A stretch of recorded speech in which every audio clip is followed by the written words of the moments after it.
With King of the Ring and Queen of the Ring qualifiers starting for Monday Night Raw, how has this shaped up the upcoming week?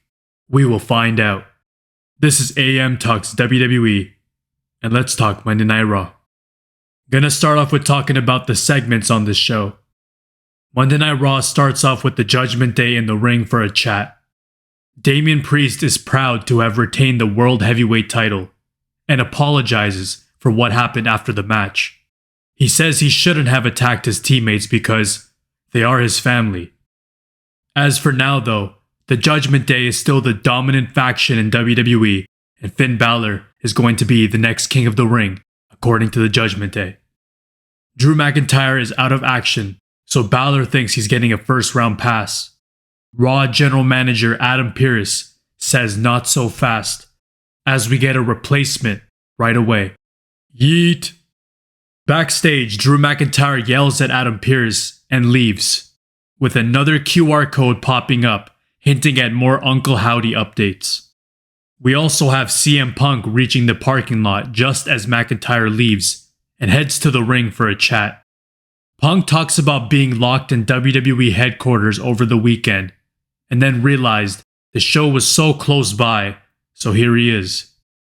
Punk is mocking the 5 minutes and 46 second McIntyre world title reign and knows that McIntyre is scrolling through Twitter.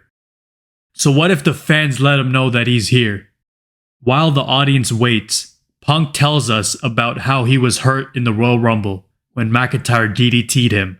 He was upset over missing WrestleMania, but now he's waiting to get his dream back.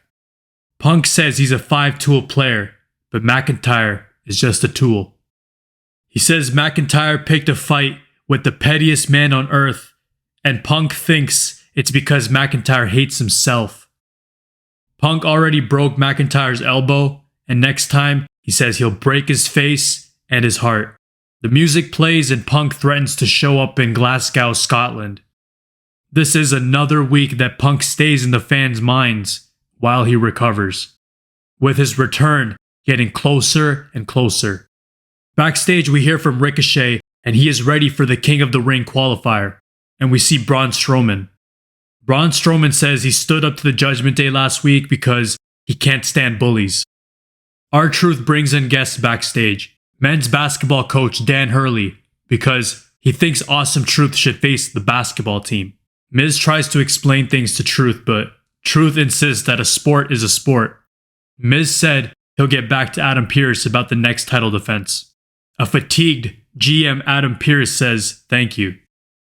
Awesome Truth leaves, and Pearce needs a drink, but gets to talk to Braun Breaker, who wants to know why he isn't in the King of the Ring, and we find out. They'll talk later. Judgment Day supporting Finn Balor over his match loss tonight, when we see Dominic Mysterio with Carlito. Damian Priest doesn't want Carlito here after what happened at Backlash last year with Bad Bunny, but Carlito offers to negotiate and trade. Priest tells him to get out.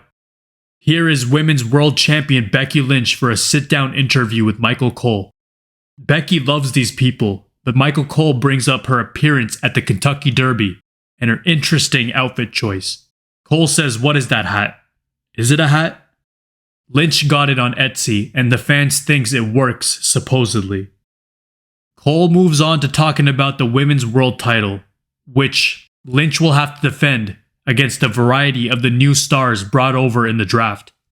Lynch is ready for people like Alba Fire, Isla Dawn, Kiana James, and in particular, Lyra Valkyria. As for WrestleMania, yes, she was sick, but Rhea Ripley was the better woman that night. Then Becky won the title 2 weeks later in a battle royal, after Rhea Ripley had to relinquish the Women's World title. Here is Liv Morgan to interrupt. Morgan is sick of Lynch not talking about her and brings up everything she's done. Lynch cuts her off and says the title match is on. Morgan says she has a purpose now, but here is Damage Control to interrupt. Liv Morgan starts to bail so the fight is on, but Lyra Valkyria runs in for the save. Backstage we see Sami Zayn saying it should be over with Chad Gable and Bronson Reed, so he'll fight them both at the upcoming PLE. He says he'll be at his best because his back is against the wall. Kofi Kingston says This is supposed to be Xavier Woods' tournament, but Gunther put Woods on the shelf. Now Kingston says he's going to win the tournament instead, and he'll start with Rey Mysterio this weekend. So those were your segments on Monday Night Raw. Now let's talk about the matches. Jey Uso defeats Finn Balor with a spear and advances in the King of the Ring. Yeet! Io Sky defeats Natalya with a moonsault and advances in Queen of the Ring.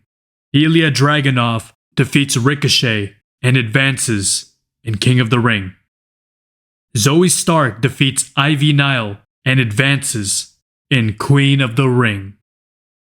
Chad Gable and Bronson Reed's match ends with DQ when Sami Zayn interferes.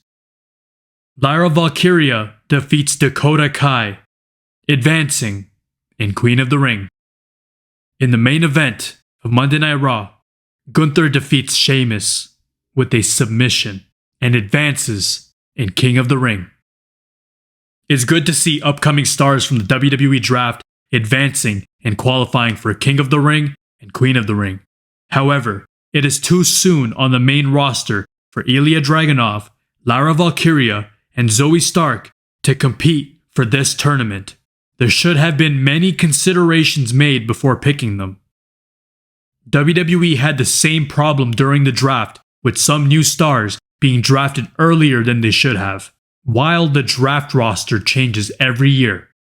Overall, the matches were good on this show and provided in-ring segments and backstage segments that will tell us more moving forward. 2 matches got added to the PLE card as well, making this an efficient show. Let's see how the King of the Ring and Queen of the Ring continue to shape up in the brackets. This is AM Talks WWE. Stay tuned in for more.